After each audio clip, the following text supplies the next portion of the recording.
নমস্কার বন্ধুরা, আমি সন্তু সন্তু মানুষী রান্নাঘরে সবাইকে স্বাগত। তো আজকে দেখাচ্ছি রেসিপি।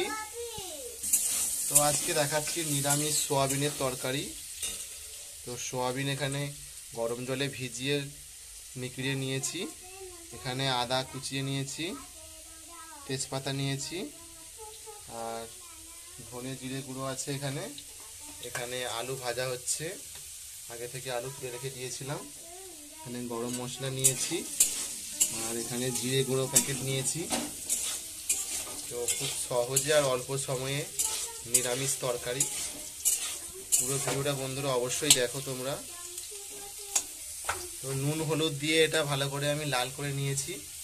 তো সোয়াবিনগুলো এবার তুলে দিচ্ছি, এর মধ্যে দিয়ে ভালো করে নেড়ে নেব। তো দেখো বন্ধুরা, এটা হয়ে গেছে, এটা আবার নামিয়ে নিচ্ছি। দেখো বন্ধুরা, নামিয়ে নিয়েছি। তো শুকনো খোলায় এবার কালো জিরে আর তেজপাতা দিয়ে ফোড়ন দিচ্ছি, শুকনো লঙ্কা দিয়ে। এবার তেল দিয়ে দিলাম। দেখো বন্ধুরা, ফোড়নটা হয়ে গেছে। এবার আদা কুচনাগুলো দিয়ে দিচ্ছি। আদা গ্রেটারেতে গ্রেট করে নিয়েছিলাম। নিরামিষ তরকারি খেতে খুব ভালো লাগে এটা, লুচি বা পরোটার সাথে। তো স্বাদ মতো লঙ্কা গুঁড়ো হলুদ গুঁড়ো দিয়ে দিলাম, দিয়ে ভালো করে কষে নিচ্ছি।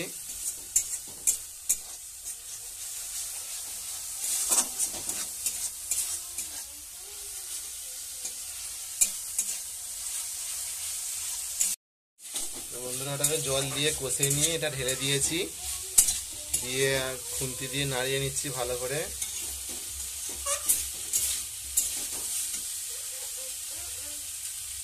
দেখো বন্ধুরা, ভালো করে কষে নিচ্ছি এটাকে। এবার জল ঢেলে এবার সেদ্ধ করে নেব।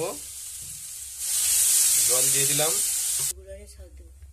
দেখো বন্ধুরা, জল ঢেলে দিয়েছি। এবার স্বাদ মতো লবণটা দিয়ে দিলাম। তো গরম মশলা দিয়ে দিয়েছি। এবার জিরে গুঁড়োটা দিয়ে দিচ্ছে, জিরে গুঁড়োটা দিয়ে দিলাম, দিয়ে খুন্তি দিয়ে নাড়াচাড়া করে নিচ্ছি। এটা এবার সেদ্ধ হয়ে গেলে রেডি হয়ে যাবে তরকারিটা। দেখো বন্ধুরা, এটা হয়ে গেছে, এটা আমি নামিয়ে নিচ্ছি। আর কত কম সময়ে হলে তোমরা দেখতেই পেলে। তো তোমরা অবশ্যই চ্যানেলটিকে আমার সাবস্ক্রাইব করে দিও, লাইক করো, কমেন্ট করো, শেয়ার করো। তো এটাকে আমি নামিয়ে নিচ্ছি। এবার আমার তরকারি হয়ে গেছে,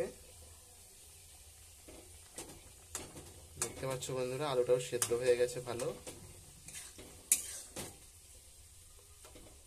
দেখো বন্ধুরা, হয়ে গেছে নিরামিষ